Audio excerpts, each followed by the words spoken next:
In this world, nothing is certain except death and taxes. Sure, taxes can be a pain, but if you're anything like me, then thinking about death is likely the part of that quote that triggers you the most. Especially after you realize that on average you're likely to only have about 4,000 weeks to play in this game called life before your character gets deleted from the game.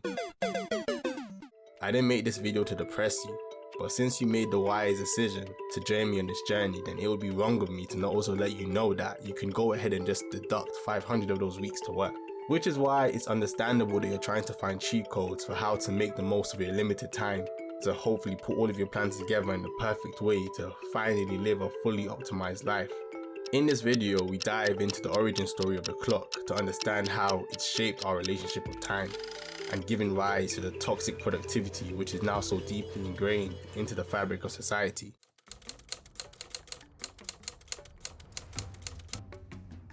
Time has been a concept long before the development of the clock, as after humans hung up their stone weapons and retired as active predators, we switched to a more peaceful life of farming animals instead, and of course crops.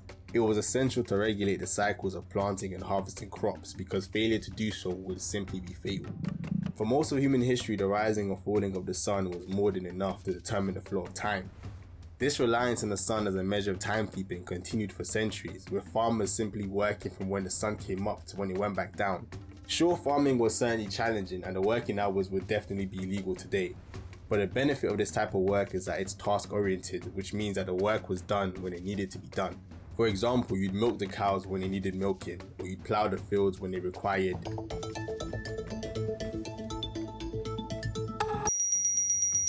So the idea of hustling faster than necessary was essentially pointless. This contributes to why time wasn't seen as a limited resource to obsess over.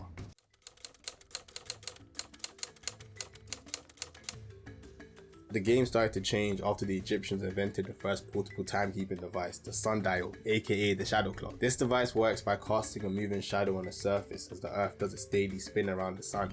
As our understanding of the solar system leveled up, so did the accuracy and complexity of the sundial. But ultimately the writing was on the wall because it couldn't be used to tell time after sundown, it refused to work on a cloudy day, and it had a margin of accuracy of about 2 minutes, leading to the development of numerous instruments over the centuries in the hopes of freeing us from our reliance on the sun. With some honourable mentions going out to the water clock, hourglasses, incense clocks, candle clocks, and Susong's clock. Definitely check these out if you're interested in learning more. But with individual flaws of their own, they also wouldn't keep the job for too long either. But by the 14th century, the dominant method of telling time was through mechanical clocks, like these appearing in church towers throughout Europe. We don't know exactly who to give the credit to. Ignore him, it's usually given to Christian monks. Apparently pulling all-nighters to coordinate morning prayers is quite the motivation. They used their access to literature and topics like astronomy, mathematics and more to invent the mechanical clock. Ironically, these clocks still needed a sundial check-in every day to get reset since they drift off by about 20 minutes.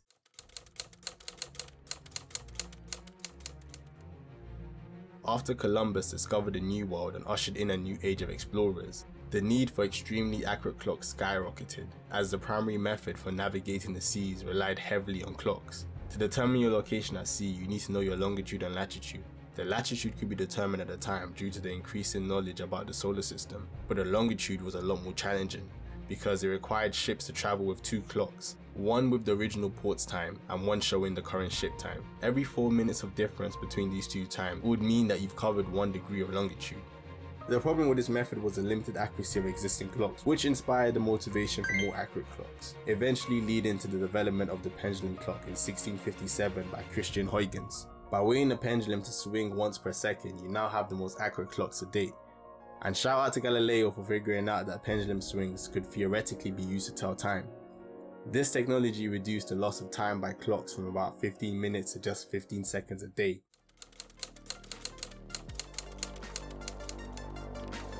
As clocks started ticking more accurately, their purpose in society started to transition from wholesomely being used to coordinate prayer times and community gatherings to becoming a symbol of dominance and control, especially during the Industrial Revolution.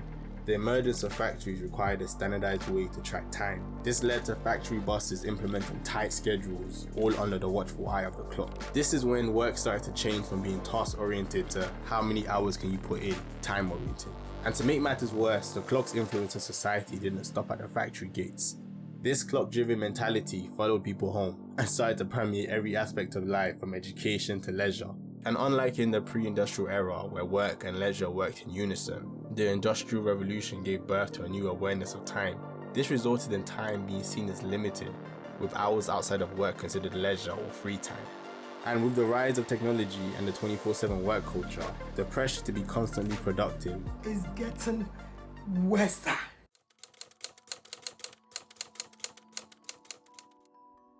Leading to an increasing number of people constantly needing to make every second count, often disregarding the impact on their mental and physical health. Ironically, human nature suggests that due to our insatiable appetite for things, even if you do manage to get more done in less time, you will just find new stuff to cram into that freed up time, making you even busier than you were before.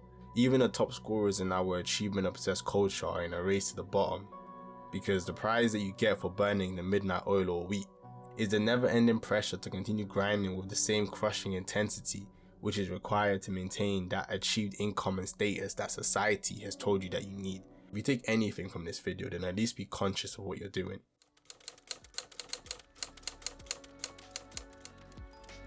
There's no denying that the development of the clock has shaped our relationship with time.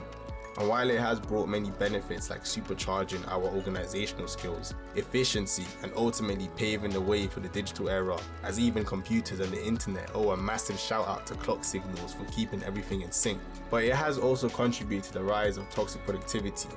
And while you may live in a society that treats time like a currency, you ultimately have the power to decide how you spend it. Thank you for joining me in exploring the history and impact of the clock. If you enjoyed this video, don't forget to leave a like, share and subscribe for more insightful and hopefully interesting content. There's always more to learn, so if you know something we should know, then please share it in the comments below.